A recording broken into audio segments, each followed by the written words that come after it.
할렐루야. 아멘. 시간 함께 하신 여러분 주님의 이름으로 축복합니다. 어제 이어서 계속 우리가 부흥에 대해서 말씀 나누고 있고 또 부흥의 은혜가 우리가 있기를 위해서 계속 기도하고 있습니다. 그래서 저와 여러분 안에 이 부흥의 은혜가 더 놀랍게 심겨진 시간이 되시기를 축복합니다. 아멘. 이 말씀 다시 우리가 좀 읽고 싶습니다. 시편 85편 6절 말씀입니다. 함께 말씀 봉독하겠습니다. 주께서 우리를 다시 살리사 주의 백성이 주를 기뻐하도록 하지 아니하시겠나이까. 네, 다시 한번 안 띄워졌네요. 다시 읽겠습니다. 시작. 주께서 우리를 다시 살리사 주의 백성이 주를 기뻐하도록 하지 않으시겠나이까. 아멘. 어제도 그 말씀 드렸어요. 이 포로에서 돌아온 이스라엘 백성들 가운데 고라 자손이 이 시편을 쓰고 하나님이 그들을 포로에서 돌아오게 하시는 은혜를 경험했고 하나님이 죄를 용서해 주셨다는 은혜를 경험했고 하나님께서 더 이상 진노를 내리시지 않겠다고 하신 사실을 경험했지만 이 이스라엘 백성은 무언가 하나님께로부터는 더 놀라운 것이 있다는 사실을 갈망했다고 말씀을 드렸습니다. 그들이 갈망한 것은 다시 살아나는 것이라고 말씀드렸어요. 하박국에서는 부흥이라는 단어가 이곳에서는 다시 살리라는 단어로 동일하게 사용이 되고 있습니다. 실은 부흥은 다시 살아나는 것이죠. 구약의 성경 가운데 우리를 소성케 하소서 이런 문장들이 여러 번 등장합니다. 소성케 하는 것이 실은 똑같이 하야 다시 살리사라는 단어예요. 우리의 그리스도인들에게 필요한 단어죠. 제가 어제 이런 말씀을 드렸어요. 예수님을 믿지 않는 사람들에게는 회개와 회심이 필요합니다. 그러나 예수님 믿는 사람들에게는 부흥이 필요한 것입니다. 때로는 우리는 부흥이 필요하다고 여기지 않는 것이 문제예요. 내가 예수를 믿었기 때문에 내가 구원의 확신을 가지고 있기 때문에 내가 천국에 대한 소망을 가지고 있기 때문에 그것으로 나의 신앙이 되었다라고 하는 경우가 많아요. 그래서 그것을 그냥 옆에 놓고 다른 것을 쌓으려고 하는 그런 경향이 우리 안에 있습니다. 그러나 성경은 우리에게 날마다 부흥이 필요하다는 말씀을 하고 있다는 것을 어제 나눴습니다. 어제 이런 말씀을 드렸어요. 신앙의 부흥이 무엇인지 몇 가지를 나눴는데요. 같이 한번 읽겠습니다. 시작. 시간 부흥은 인간의 일이다 라는 말씀을 드렸어요. 영적으로 부흥되는 것은 사람의 일이에요. 이 말에 우리가 반대하게 되는 거죠. 하나님이 행하시는 것이 아닙니까? 맞죠. 하나님이 행하시는 거죠. 하나님이 행하신 것이 부흥이에요. 그러나 하나님이 행하실 때 하나님의 행하심에 순종하는 인간이 존재하지 않으면 하나님의 부흥은 이 땅에 없습니다. 우리는 그냥 이런 생각이 하나님의 어떤 부흥이란 물건이나 물질이나 어떤 파워를 그냥 사람과 상관없이 쏟아 부으시면 그냥 이 세상에 어떤 일이 일어날 거라고 생각하는 경향이 있습니다. 그렇지 않습니다.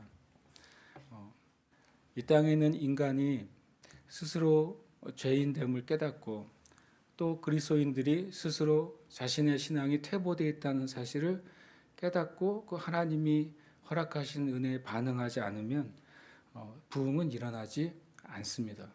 그래서 그런 의미에서 신앙의 부흥은 인간의 일입니다. 함께 읽겠습니다. 신앙의 부흥은 인간이 마음으로부터 하나님을 순종하는 것이다. 신앙이 부흥되는 게 무엇이냐? 교회 크기가 커지는 것이냐? 아니면 교회에 어떤 기적적인 사건들이 일어나는 것이냐? 신앙의 부흥의 원인이나 결과로 기적이나 교회의 성장이 따라올 수 있습니다. 그러나 그것 자체가 신앙의 부흥은 아니에요.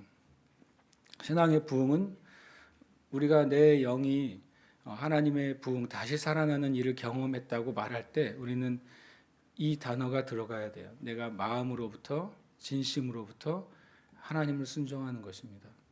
하나님의 말씀에 순종하는 것이고 하나님의 뜻에 순종하는 것이고 하나님의 행하시는 일에 순종하는 상태가 되었을 때 우리가 내 신앙이 부흥되었다고 말할 수 있는 것입니다. 함께 읽겠습니다. 하나님은 하나님의 영을 통해 영향을 끼치시나 신앙은 인간이 해야 한다. 그렇죠? 하나님이 우리를 예배하도록 우리에게 은혜를 주실 수 있습니다. 그렇지만 예배는 우리가 해야 돼요. 하나님 우리에게 기도하도록 우리를 이끌어 주실 수 있습니다. 그러나 기도 자체는 우리가 해야 되는 것입니다. 하나님이 영혼들을 구원하도록 행하실 수 있습니다. 그러나 영혼들을 구원하는 전도 자체는 우리 인간이 해야 되는 것입니다. 때로는 하나님이 다 하시지 라고 말할 때가 있습니다. 하나님이 다 하시지 않습니다. 그 말 하나님이 안 하신다는 의미가 아니라 하나님은 다 하시는데 인간이 없이 하신 적이 한 번도 없어요. 인간이 없는 상태에서 하신 것이 있다면 창조입니다. 창조 이후에는 인간 없이 하신 것이 없어요. 가만히 생각해 보세요. 창조 이후에 창조의 세계를 하나님이 계속 유지시킬 수 있으셨습니까? 놀랍게도 없으셨어요. 왜요? 창조 세계가 유지되는 것은 인간이 하는 일이었어요. 인간에게 그 일을 맡겼어요. 그렇죠? 만약에 하나님이 하시는 거였다면 타락은 일어나지 않았습니다. 창조 이후부터는 하나님은 하나님의 모든 일을 인간이 하는 일로 말씀하십니다. 그 일을 일으키시도록 일어나도록 영향을 미치시는 분은 하나님이시죠. 궁극적으로 그 일이 완성되게 하시는 분도 하나님이시죠. 그 일을 통해 하나님의 목적이 성취되는 것도 하나님이 하시는 것이죠. 그러나 하나님은 인간 없이는 하지 않으십니다. 그렇게 결정하신 거예요. 그래서 이 땅에 있는 영적인 부흥도 인간이 하는 것이에요. 이것은 행위를 말하는 게 아닙니다. 하나님 우리에게 맡기신 일을 교회와 그리스도인들이 하나님이 하시지라는 말로 자신이 해야 될 일을 이렇게 포기하는 것입니다. 그리고 하지 않는 것이죠. 그럴 때 하나님이 어떤 일이 일어나지 않을 때 우리가 이렇게 말하죠. 하나님이 원하시지 않나 봐요. 라고 말합니다. 하나님이 저 사람이 구원받기를 원하시지 않나 봐요. 라고 말하게 되죠. 저 사람이 구원받는 것이 하나님의 뜻이 아닌가 봐요. 라고 말합니다. 저 사람이 치유받지 않는 것은 하나님이 치유하기를 원치 않으시기 때문인가 봐요. 라고 말합니다. 절대로 그렇지 않습니다. 우리가 해야 될 일을 하나님 우리에게 말씀하셨고 하나님은 하나님이 하시는 일 안에 인간이 하는 일이 포함이 되어 있는 거예요. 그래서 우리 자신이 신앙의 부흥이 필요한 상태인가 라는 사실을 어제 많이 나눴어요. 그래서 우리가 신앙의 부흥이 아닌 것이 무엇인지도 나눴죠. 기적은 신앙의 부흥에 따라오거나 그 원인을 제공하지만 기적 자체는 신앙의 부흥이 아니라고 말했습니다. 그리고 신앙의 부흥이 일어날 때 어떤 초자연적인 힘이 사람에게 부여되거나 나타나는 것이냐, 그것이 신앙의 부흥이 아니라고 말씀을 드렸어요. 그래서 신앙의 부흥은 그리스도인들이 첫사랑을 회복하는 것이라는 말씀을 어제 드렸습니다. 우리가 영적으로 부흥되어 있는 상태는 항상 한 가지인데요. 하나님에 대한 사랑이 있는 상태인 것입니다.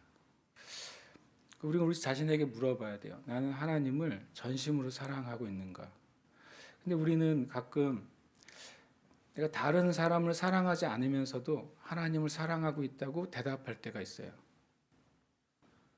이것이 우리 안에 있는 오류예요, 오류. 내가 나의 형제와 자매들을 사랑하지 않는 삶을 사는데 나는 하나님을 진심으로 사랑합니다라고 고백할 때가 있습니다. 그것은 일종의 마치 프로그램에 오류가 나는 것처럼 우리의 신앙의 개념에 오류가 발생한 거예요. 그런 일은 있을 수가 없거든요. 누군가가 하나님을 진심으로 사랑하면서 다른 사람을 진심으로 사랑하지 않는 것은 일어날 수 없는 현상이에요. 예를 들어서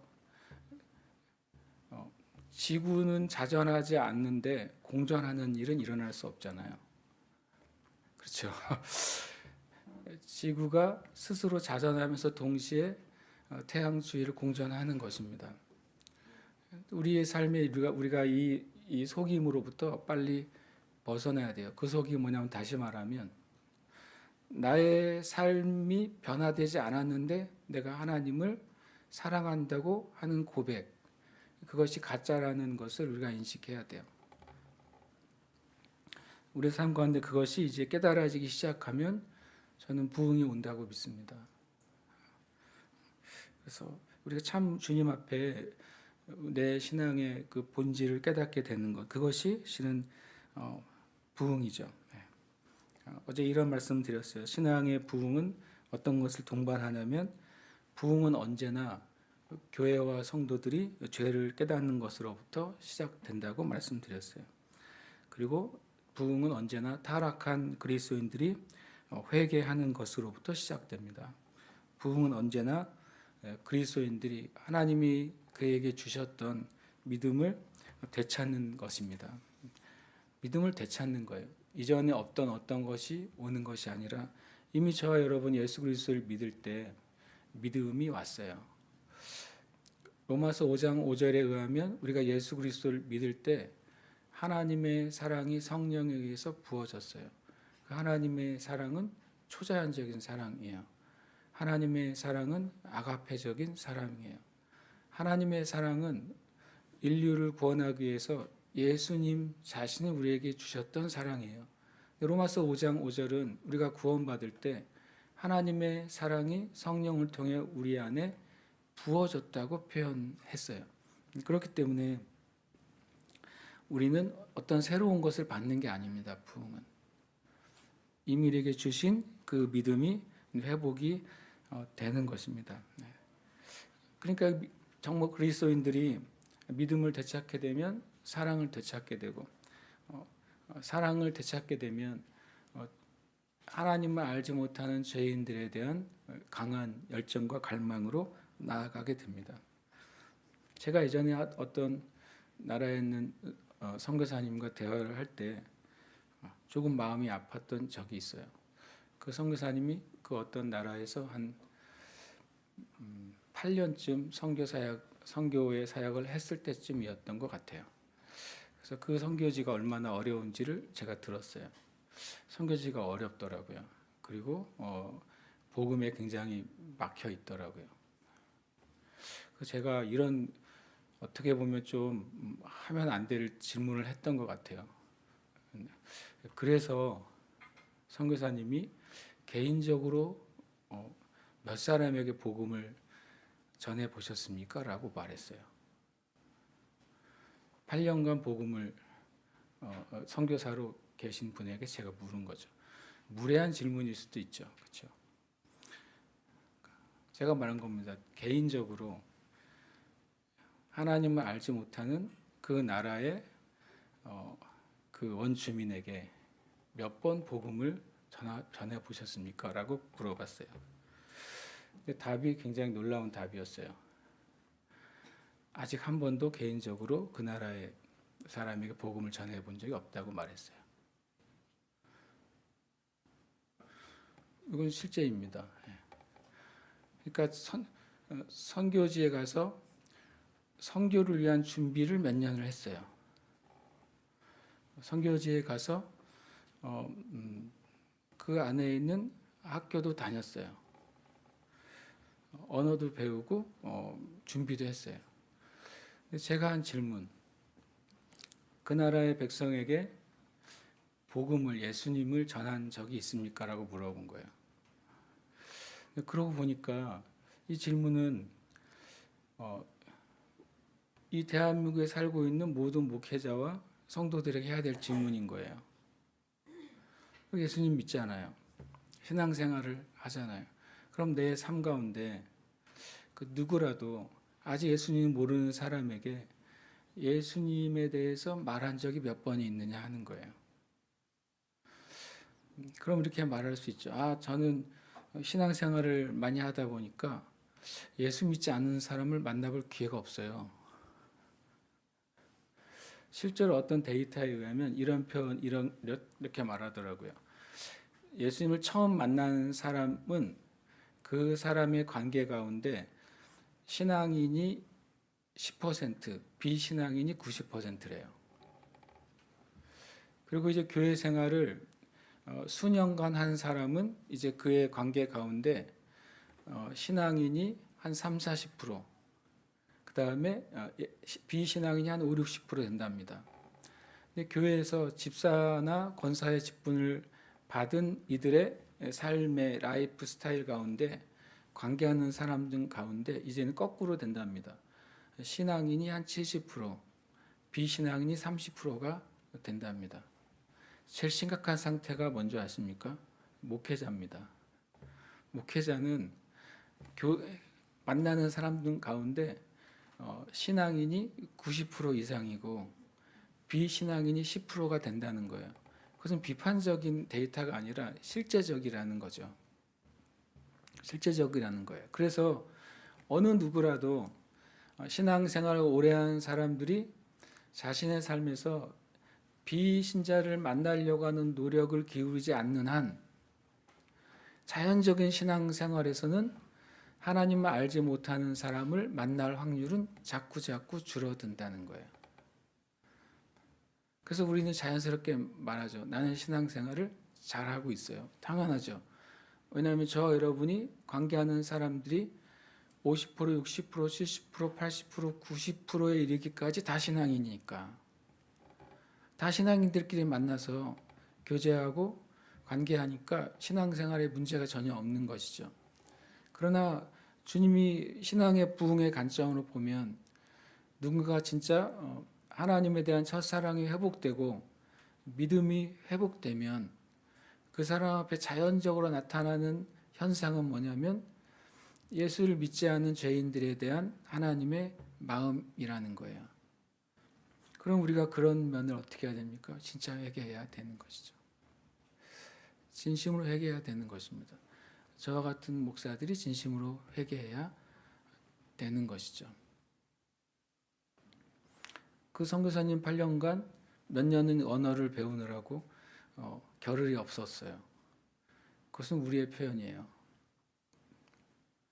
그래서 대한민국에 왔던 대한민국의 교회를 세웠던 선교사님들을 한번 생각해 보세요. 실제로 대한민국에 왔던 한 30년 전에 왔던 그 선교사님들이 지금의 우리가 처한 선교적 상황보다 더 쉬웠을까요? 당연히 쉽지 않았죠. 정말 어려웠습니다. 그럼 대한민국의 교회는 어떻게 세워졌을까요? 대한민국에 온 그 선교사님들이 당연히 조선의 말을 배우느라고 시간이 필요했겠죠. 조선의 글을 배우느라고 시간이 필요했겠죠. 근데 놀랍게도 기록에 의하면 대한민국에 온 미국이나 또는 북미의 선교사들은 오는 날부터 복음을 전했어요. 오는 날부터.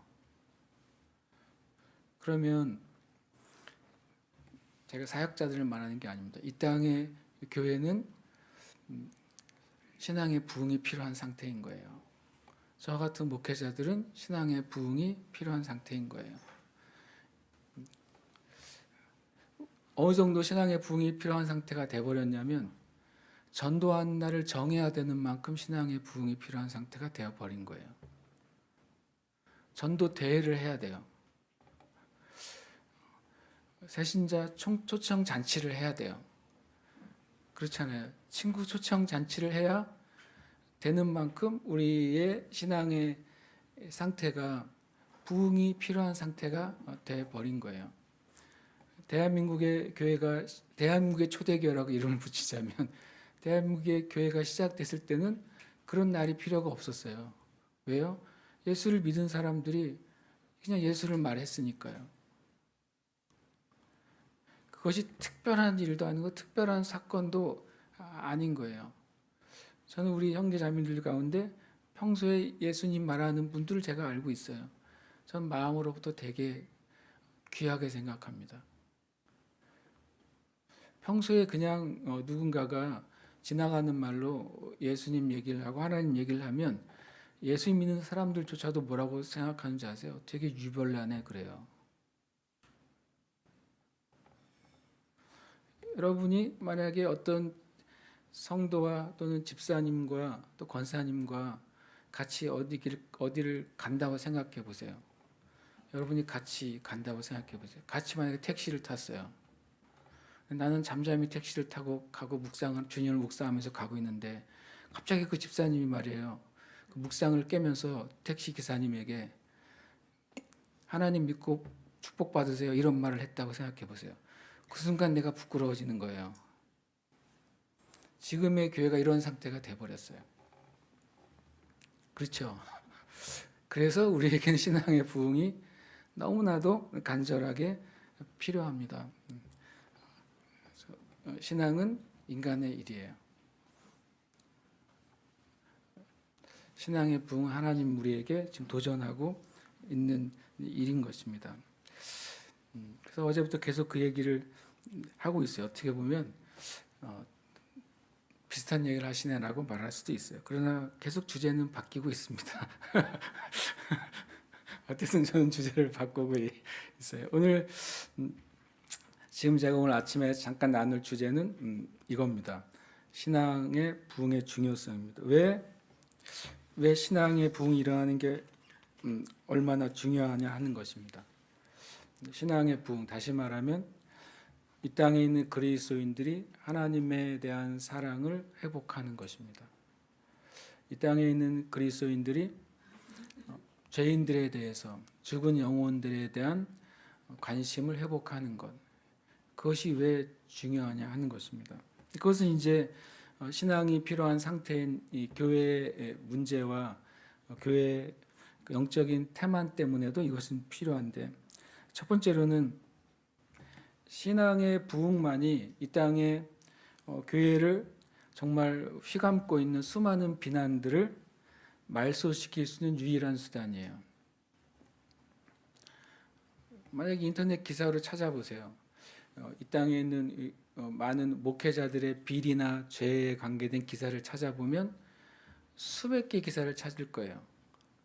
이 땅의 교회가 잘못한 문제들에 대한 기사를 찾아보면 역시 수백 개를 찾을 겁니다.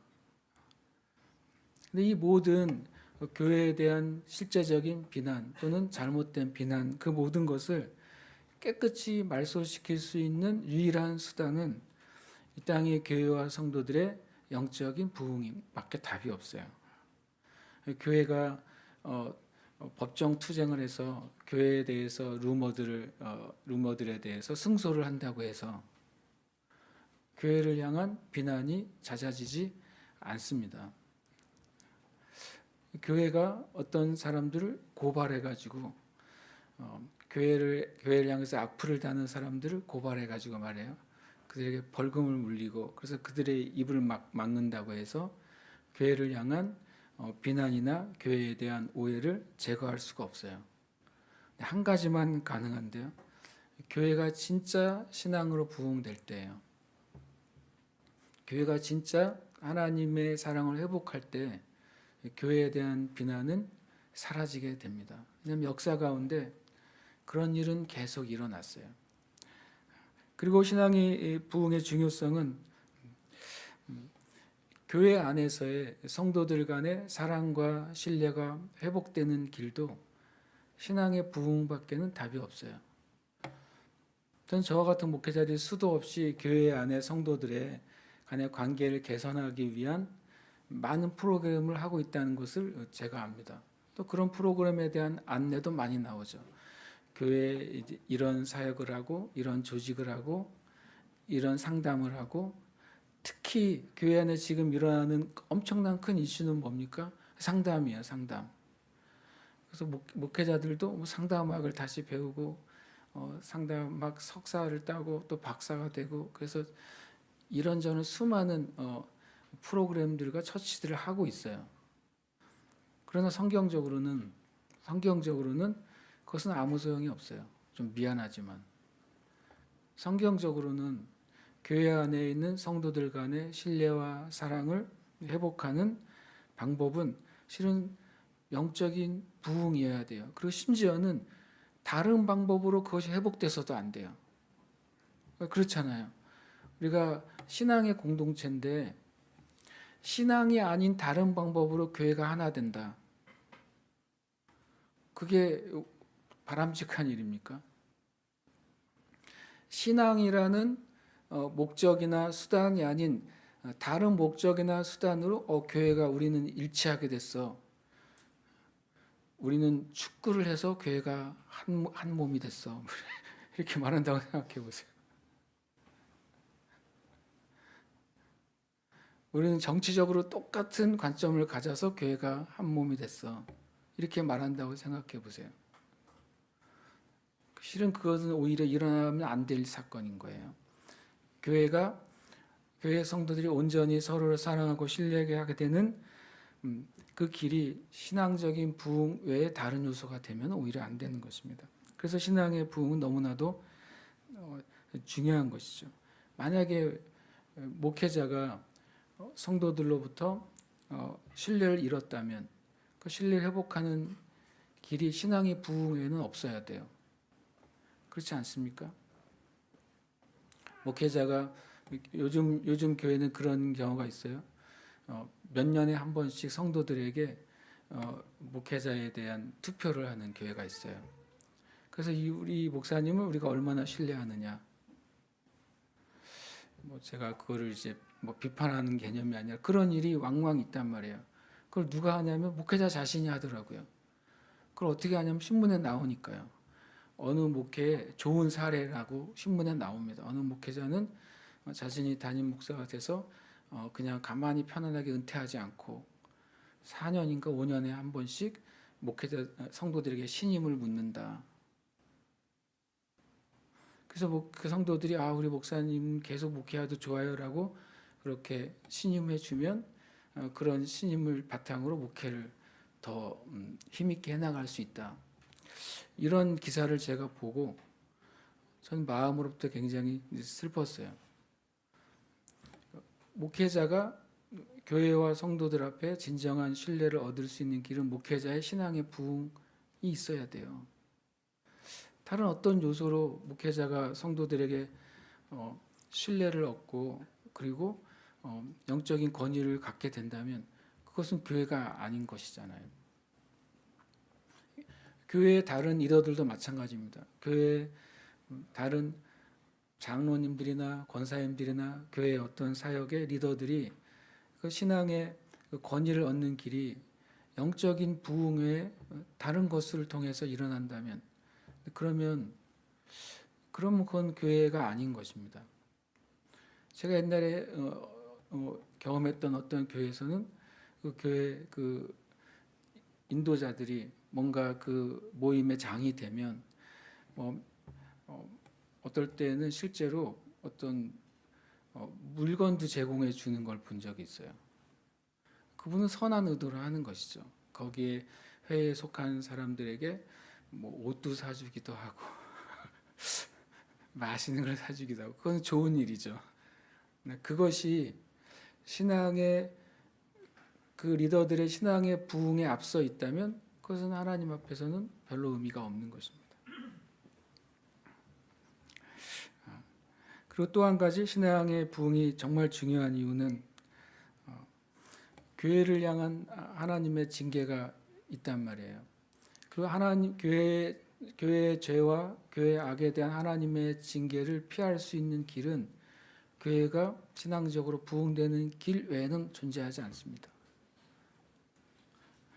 그래서 신앙의 부흥은 우리 삶의 이 땅의 그리스도인들에게 너무나도 중요한 것입니다. 만약에 이런 표현을 찰스 피니 목사님이 썼어요. 이거 참 제가 한번 깊이 생각했어요. 한번 생각해 보세요. 영적인 실제에 있어서 그리스도인들이 부흥되지 않는 것은 죄인들이 회심하지 않는 것보다도 더 비난을 받아야 된다. 어떤 죄인이 회심하지 않아요. 복음을 들었는데. 그럼 우리가 저 사람은 정말 예수 믿지 않으면 저러다가는 지옥 갈 텐데 그렇게 생각이 당연히 드는 거 아니에요. 근데 찰스 피니 목사님 뭐라고 말했냐면 죄인들이 복음을 듣고 회심하지 않는 것보다 그리스도인들이 신앙이 부흥되지 않는 것이 더 비난받아야 될 일이다라고 말했어요. 그래서 이 말을 해놓고 다른 설명이 없는 거예요. 그래서 그래도 그렇지. 그래서 가만히 제가 묵상을 하다가 깨달았어요. 왜 그 말을 했는지. 이 땅에 있는 어떤 죄인의 회심은 항상 다른 그리스도인의 신앙의 부흥의 결과이기 때문에 그래요. 그렇잖아요. 누군가가 예수 믿고 구원받는 일이 벌어지는 것은 그 전에 예수 믿는 누군가가 영혼에 대한 열정이 생겨서 그 영혼에게 복음을 전한 것의 결과잖아요. 그러니까 이 땅에 있는 그리스도인들이 부흥을 갈망하거나 부흥되지 않는 것은 죄인들이 회심할 가능성이 더 줄어드는 거예요. 누군가가 구원받을 가능성이 더 줄어드는 거예요. 그래서 정말 더 비난받아야 되는 것이 영적인 현실이 맞는 것이죠. 그럼 우리가 이 대한민국 사람들이 이제는 안티 그리스도인들이 정말 많아졌어요. 어떤 학자들은, 어떤 논객들은 정말 하나님의 정말 심판을 받을 정도로 하나님을 겁도 없이 비판하고 무시하고 대적하고 있어라고 우리가 비판할 수 있잖아요. 이 말씀에 의하면 우리 거꾸로 그런 일들이 일어날 때 누군가가 공개적으로 교회에 대해서, 교회의 진리에 대해서 부정하거나 공격하거나 비하하는 말들이 일어날 때 교회는 성명서를 내고 법정 투쟁을 할 게 아니라 주님, 우리가 부흥되지 않은 결과입니다 라고 우리 가슴을 쳐야 되는 것입니다. 그런 일이 일어나야 돼요. 물론 하나님의 공의를 세우기 위해서 교회는 싸워야 돼요. 그거는 주님이 싸우라고 하신 일이에요. 공의가 세워지기 위해서 하나님의 방법으로 싸워야 됩니다. 그러나 우리 자신의 신앙의 부흥이 일어나지 않는 것의 결과에 대해서 가슴을 치지 않는다면 그건 더 심각한 문제가 되는 것입니다. 또 하나는 이 신앙의 부흥이 왜 중요하냐면 신앙의 부흥에는 교회의 수가 자꾸 감소하고 교인들의 수가 감소하는 이 문제로부터 회복할 길이 전혀 없습니다. 제가 어제 밤에 몇 가지 기사를 제가 찾아보게 됐고 기사를 찾고서 엄청 놀랐어요. 목회자이면서 미래학자인 최윤식 목사님이 있어요. 그분이 일반 미래학자라고도 알려져 있고, 그래서 경제에 대해서도 한국 경제의 미래에 대해서도 막 이렇게 많은 책들을 쓰세요. 교회의 미래에 대해서도 이분이 쓴 책이 있어요. 그 책 내용에 이런 내용이 있습니다. 2050년이면 한국 사회는 이단과 무신론자의 나라가 될 것이다. 2050년이 되면 한국 기독교인의 숫자는 되게 자세하게 적어놔 402만 4,931명이 될 것이다. 재밌는 분이에요. 일명까지 말해줬어요. 진짜 맞으면 정말 쪽집 계신데 어쨌든 결국에 당시에 2050년의 대한민국의 인구를 비교하면 기독교 인구는 99%가 아니라 9%로 축소될 것이다. 그 중에서도 신앙은 있지만 교회를 떠나 있는 가나안 신자라고 그러잖아요. 가나안 거꾸로 하면 뭔지 아시죠? 안 나가. 난 신앙은 있는데 교회는 안 나가 인 신자를 가나안 신자라고 이름을 또 재밌게 더 붙여놨어요. 그런 가나안 신자를 제외하면 실제 기독교 신자 수는 284만 5천 명 정도가 될 것이다. 그러면 인구의 6.4%가 2050년이 되면 그리스도인 수가 될 것이다 라고 주장했어요. 그러면서 2067년이면 이단과 사이비 교회의 신자의 수가 한국교회 신자의 수를 초월할 것이다. 밑에 더 비관적인 내용이 더 들어가 있어요. 저는 이 말을 믿지 않아요. 왜냐하면 여기에는 하나님이 하실 일은 적혀 있지 않으니까. 뭐 미래학자들이나 그런 분들은 지금 현재 데이터에 기반해서 미래를 예측할 수 있죠. 그리고 미래를 예측하는 것이 그분들의 일이죠. 그럴 때로는 그 미래가 어떤 경우에는 그 예측과 근사치로 접근할 수도 있죠. 그러나 이 모든 미래에 예측하는 것에 한 가지 요소가 빠져 있는데 하나님의 일이 빠져 있어요. 하나님의 계획과 목적 안에는 이 세상이 다 심판받는 것이 목적이 아니잖아요. 하나님은 모든 사람이 구원을 받으며 진리를 아는 데 이르기를 원하세요. 만약에 주님이 원하신다고 말씀해 놓고 그렇게 할 능력이 없으시다면 우리가 믿을 수 있는 하나님이 아니에요. 그렇잖아요. 나는 원해. 마음은 있어. 그렇게 할 힘은 없다. 그럼 우리가 어떻게 하나님을 의지해요? 그렇죠? 하나님은 원하시기도 하시고 원하신 것을 이루시는 분이기도 하십니다. 그래서 저는 이런 미래 예측이 지금 현실로 볼 때는 되게 비관적인 예측이 되구나라는 생각을 보게 돼요. 이분 말고도 실은 한국교회 미래 예측, 미래 대안 그런 책들이 있어요. 많이. 그런 걸 보면 다 비관적이에요. 근데 놀랍게도 하나님이 하시는 일에 대한 예측은 없어요.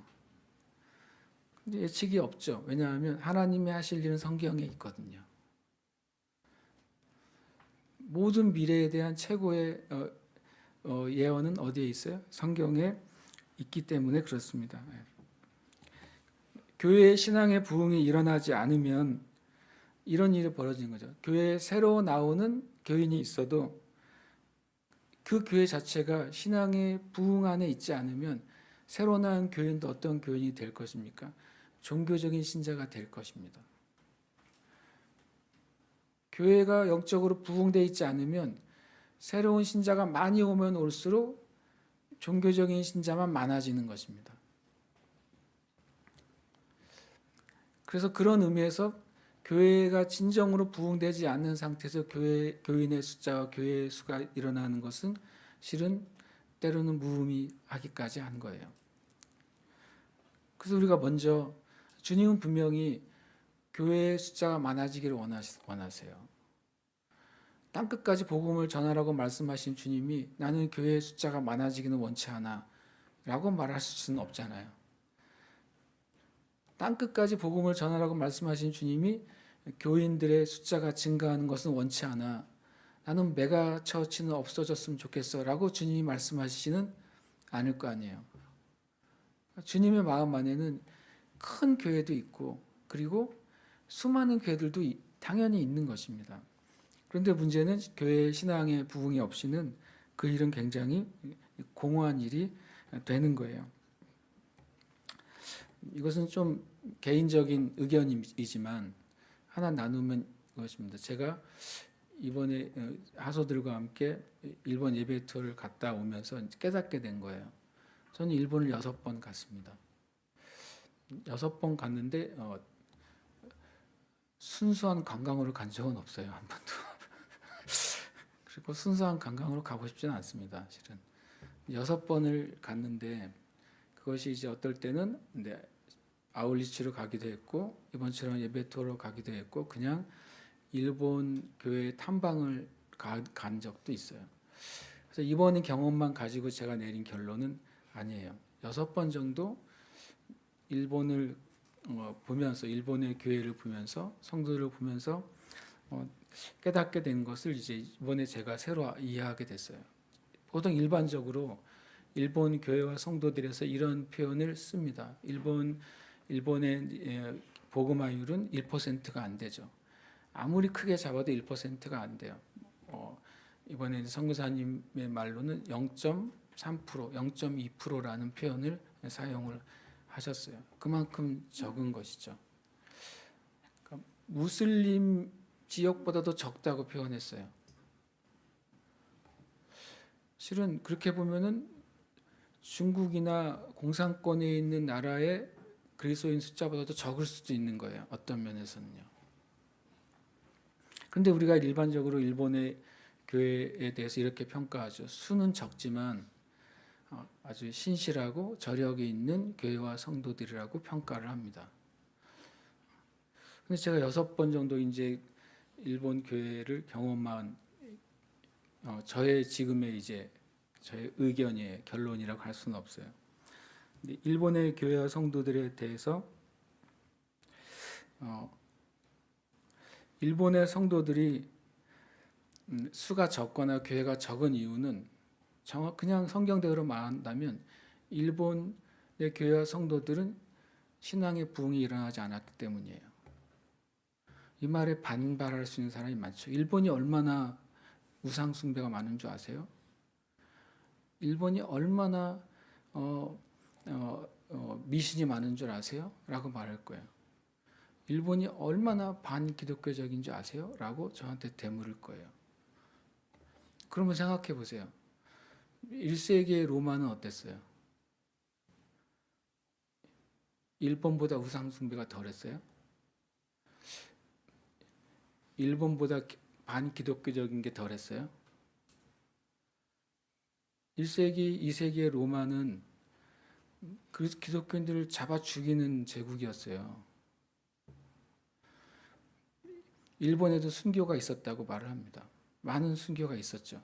근데 제가 또 냉정하게 생각해 봤어요. 지난 여름에 가고시마를 가서 가고시마가 처음으로 일본에 복음이 들어온 지역이에요. 그런데 저랑 사모님이 그거를 이제 보게 됐어요. 처음으로 복음이 들어온 그 교회와 그 스토리를 가만히 듣다가 퀘스천이 하나 생긴 거예요. 저는 저의 신앙에 있어서 카톨릭의 신앙은 진정한 구원의 신앙이 아니라고 생각합니다. 근데 일본의 대부분의 순교 역사는 카톨릭의 순교 역사예요. 근데 우리는 자연스럽게 일본에는 수많은 순교자의 피가 흘려졌다 라고 생각하고 있었다는 거죠. 실제로 많은 교회들이 일본에 가서 성지순례를 가면 그 성지순례에 90% 이상은 다 카톨릭의 성지순례입니다. 이건 제 신앙이에요. 저는 카톨릭을 비하하는 게 아니라 카톨릭 안엔 구조적으로 신학적으로 진짜 구원 얻게 하는 진리가 별로 없어요. 그래서 그거는 하나님 이 카톨릭에 의해서 순교당한 일본의 그 신자들에 대한 것은 하나님 판단할 일이에요. 그러나 아주 냉정하게 우리가 믿는 복음을 믿는 교회에 핍박받고 순교당한 예는 지극히 적습니다. 결국에는 제가 내린 결론은 일본의 교회는 신앙의 부흥이 필요한 거예요. 신앙의 부흥이 일어나야 일본 땅에도 복음이 일어날 것입니다. 그러니까 다시 말하면 일본은 복음이 전해지기 어려운 땅이라고 말하는 것은 하나님의 나라에서 성립이 되지 않는 말이라는 거예요. 하나님 나라에는 그런 일은 없어요. 복음이 전해지기 제일 어려운 땅이 있었다면 오히려 예수님이 임하신 이스라엘이었을 것입니다. 왜냐하면 예수님을 죽인 땅이니까. 그래서 제가 깨달은 건 이 사도행전 18장과 19장을 제가 깨닫게 됐어요. 사도행전 18장 24절에 이런 말이 있어요. 알렉산드리아에서 난 아볼로라는 유대인이 에베소에 이르니 이 사람은 언변이 좋고 성경에 능통한 자라. 성경에 능통해요. 그가 일찍이 주의 도를 배워 열심으로 예수에 관한 것을 자세히 말하며 가르치나 요한의 세례만 안 따름이라.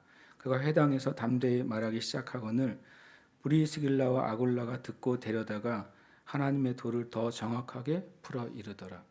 아볼로는 성경에 능통했어요. 그래서 유대인들을 성경으로 이겨서 예수님을 전했어요. 그러나 브리스길라 아굴라가 볼 때 성령으로 세례받은 브리스길라와 아굴라가 볼 때 이 아볼로는 무엇인가 하나 부족한 거였어요. 또 있습니다. 사도행전 19장 1절에 아볼로가 고린도에 있을 때 바울이 윗지방으로 다녀 에베소에 와서 어떤 제자들을 만나 이르되 너희가 믿을 때 성령을 받았느냐 이르되 아니라 우리는 성령이 계심도 듣지 못하였노라. 바울이 이르되 그러면 너희가 무슨 세례를 받았느냐 대답하되 요한의 세례니라. 바울이 이르되 요한이 회개의 세례를 베풀며 백성에게 말하되 내 뒤에 오시는 이를 믿으라 하였으니 이는 곧 예수라 하거늘 그들이 듣고 주 예수의 이름으로 세례를 받으니 바울이 그들에게 안수하매 성령이 그들에게 임하심으로 방언도 하고 예언도 하니 모두 12사람쯤 되니라. 이 12사람이 에베소 교회를 개척하게 되는 것입니다. 에베소 교회의 성도들은 예수님을 알았어요. 예수님을 믿기로 결정하고 세례받았어요. 그러나 사도 바울이 볼 땐 뭔가 부족했어요. 성령의 세례가 그들에게 없었어요. 제가 말한 건 일본의 교회를 저는 기도할 건데 일본의 교회에 필요한 것은 신앙의 부흥이에요. 성령의 세례예요. 그게 일어나면 일본 교회가 부흥할 겁니다. 그게 저는 약간의 확신이 생겼어요. 그런데 우리나라도 똑같아요. 우리나라도 얼마나 열심히 있는 목사님들이 많은지 몰라요. 얼마나 열심히 있는 교회 성도들이 많은지 몰라요. 그런데 이 땅의 교회에 왜 신앙의 부흥이 필요하냐? 성령의 세례가 필요해요. 성령의 세례가 필요합니다. 그것을 제가 너무 절실하게 느낍니다. 성령의 세례를 말하는 목사님들도 있어요. 그것을 설교하는 목사님도 있고 그것을 위해 기도하는 목사님도 있어요. 그러나 한국교회 전체에 비한다면 극히 소수예요. 극히 소수입니다. 심지어 그것을 말하는 것을 주저합니다. 예수 믿는 사람 다 성령의 세례를 받았다고 생각합니다. 그렇다면 이것이 이 대한민국의 교회가 성령의 세례를 받은 결과입니까? 지금의 상태가. 모든 예수 믿는 사람들이 성령 세례를 받은 것이 사실이라면 대한민국의 교회에 아직도 아무리 작게 쳐도 600만 이상의 그리스도인들이 있는데 내가 예수님을 믿습니다 하는 사람이 최소한 600만 명이 있는데 예수 믿고 고백하는 사람이 다 성령 세례를 받은 것이라면 성령 세례의 결과가 지금 이 땅의 교회인 거예요. 아닙니다. 이 땅의 교회는 성령의 세례가 필요해요. 성령의 세례가 임한 교회의 모습은 사도행전이에요. 그렇죠? 성령의 세례가 임한 교회의 모습은 사도행전에 복음을 전하는데 두려움이 없었어요. 성령의 세례를 받은 교회는 어디서든지 자신이 그리스도인이라는 것을 드러내는데 전혀 두려움이 없었어요.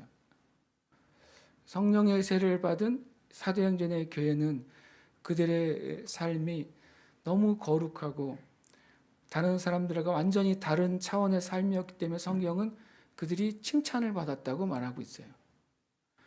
성령의 세례를 받은 초대교회는 소수였지만 칭찬을 받았어요. 대한민국에 800만 명 얘기합니다. 보통 800만 명의 교회가 예수 믿는 사람들이 성령 세례를 받은 성도들이라면 칭찬을 받아야 돼요. 근데 아직 우리가 그렇게 하지 못하고 있는 것이죠. 그러면 우리는 기도해야 돼요. 주님, 진짜 신앙의 부흥을 우리에게 필요합니다. 저와 같은 목회자들에게 진짜 신앙의 부흥이 필요합니다. 교회 안에 있는 많은 영적인 지도자들에게 진짜 신앙의 부흥이 필요합니다. 신학교에 있는 교수님들에게 진짜 신앙의 부흥이 필요합니다. 라고 우리는 기도해야 되는 것입니다. 그렇지 않으면 우리가 어떤 소망을 볼 수가 없는 것입니다. 그리고 신앙의 부흥이 중요한 마지막 이유는 신앙의 부흥만이 이 땅에 있는 성도와 또 교회 가운데 일어나는 마귀의 도전을 이길 유일한 수단이에요. 신앙의 부흥만이. 영적으로 우리가 성령 안에서 하나님의 사랑을 회복하고 믿음을 회복하는 것만이 교회와 성도들을 향해서 수많은 육체적으로, 정신적으로, 영적으로, 가정적으로, 재정적으로, 관계적으로 일어나는 모든 도전을 돌파할 수 있는 유일한 길은 영적인 부흥이에요.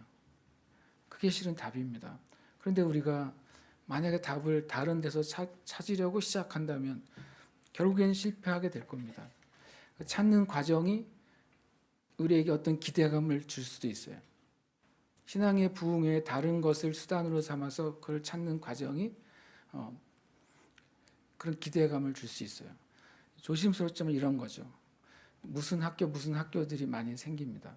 저 옛날에 아버지 학교 했어요. 아버지 학교 좋은 겁니다. 다시 말하지만 제 비판이 아니에요. 저 아버지 학교 하고 어머니 학교도 요즘 있어요. 신앙의 부흥이 없는 어머니 학교, 아버지 학교, 뭐 할아버지 학교, 할머니 학교가 나와도 그것이 교회에 있는 가정들을 회복할 수 없다는 거예요. 이 땅에 아버지들의 신앙의 부흥이 없이는 가정의 회복이 어떻게 일어나겠어요? 이 땅에 있는 어머니들의 신앙의 부흥이 없이 어떻게 가정의 회복이 일어나겠어요?